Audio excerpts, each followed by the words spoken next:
With the gifted phone in my hand, I saw an opportunity. Teresa had been killed.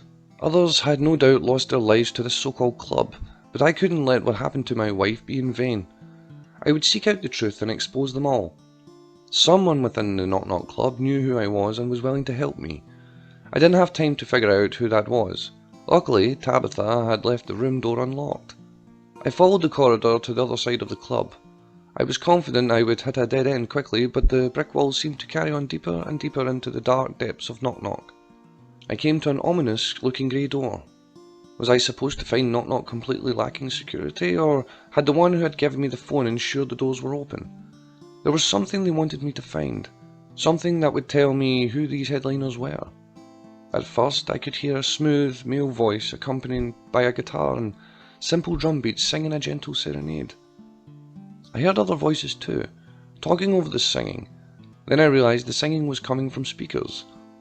There was light shining underneath a door that had been left slightly ajar. I crossed the wide, empty room to get a closer look.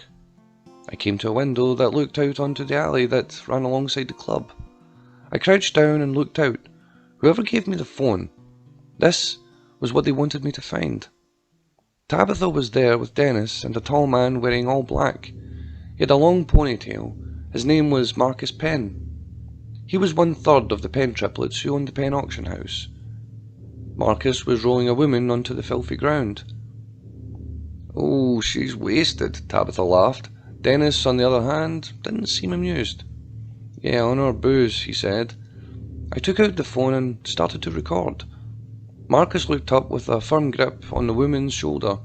Her head lolled and her eyes rolled. "I'm sure we can spare a drink for our girl Mel here," Tabitha continued. Dennis looked away. "Just get on with it, will you?" "That sounds like Dennis giving me orders," she said to Marcus. Dennis shook his head. "I'm just saying."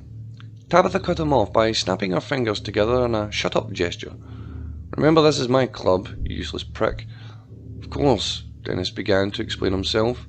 Tabitha gave a gasp of feigned shock. She again turned to Marcus, and yet still he doesn't shut up.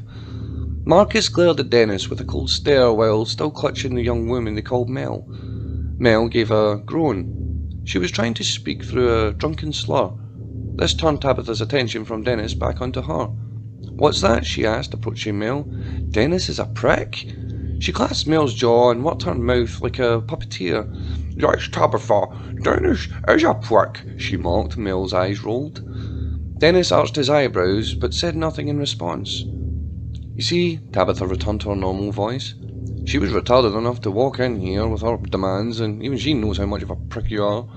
She started working Mel's mouth again. "Yes, she is Tabitha, and might I say, you look so pretty today." Tabitha smiled a wicked smile. "Isn't she sweet? At least she has taste." Mel's eyes rolled again. She was trying to defend herself or appeal for mercy, or maybe both. But she was so inebriated she wasn't able to. Marcus said nothing throughout.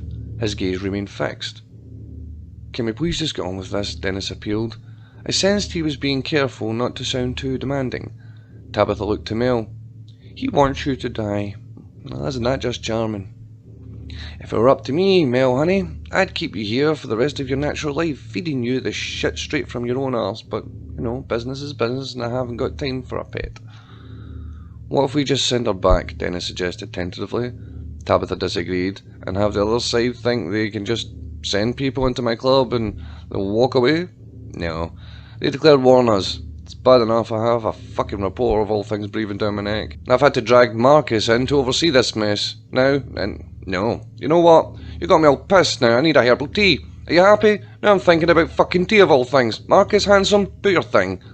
Before I had the chance to react, Mel's blood was spilled into the alley. Marcus took a sharp blade to her throat like an animal in a slaughterhouse. I couldn't give my position away. It was too late for the woman anyway. I had captured the whole thing, though. I took as deep and silent a breath as I could. Oh, that was so satisfying. I might not need that tea after all.